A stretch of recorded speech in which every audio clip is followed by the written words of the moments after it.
fariinta haweenku diraya waa baaq nabadgelyo dadkii social media ku qoray cirgaaba waa lagu kala guuraya waa lagu kala qaxaya haweenkii sanad waa kuwa wax garadkoodii iyo intii khayrka jeclaa halka fadhiya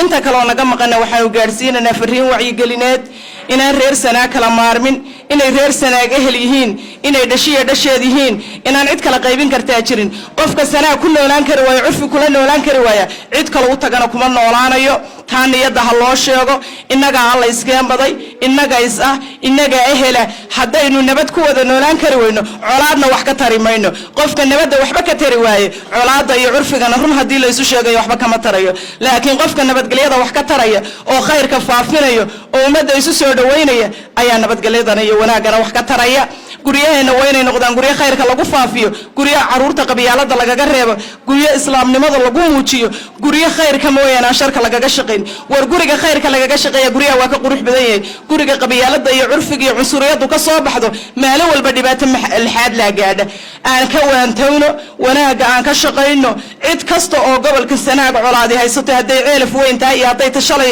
ka soo cusboonaatay durdur tahayba baaq nabadgelyo u dirana in qoriga la dhigo in nabadgelyada la qaato in dhiiga islaamka la daadinayo oo xaaraantaan ilaahay xalaaleyn la joojiyo in dadka aan la kala qaybin haday qabiil kala durkinaya tahay iyo haday qoys dagaalamayaba tahay in ilaahay isu keen sakhiro raga waxaan u leenahay haweenkii waad aragtaan waa kuwa hoolka ku midaysan bal had reer Sanaago ragu hana tuso meelay ku midaysan yihiin oo baaq ku jeedinayaan qulubta noo nasanaysa qalbiga noo degaya ragina waa ka sanoorana dhalinyarada iyo caruurtana annaga ku filan waxaan u galeynaa wacyi gelin albaab baan isu taaganaa nabadgelyada dhexdaan u xidhanana ka daalimayno dantayaday tahay dadka yiraahdaan maxaa social media ku soo celiyay ifritay nabad bay ka hadlaan dadka balaayada ugama nuglin laakiin waanu uga waay aragsanahay uga maxay ahay toonay khibrad badannahay nabadgelyadu waxay tahay saasaan ugu noqnoqonana waa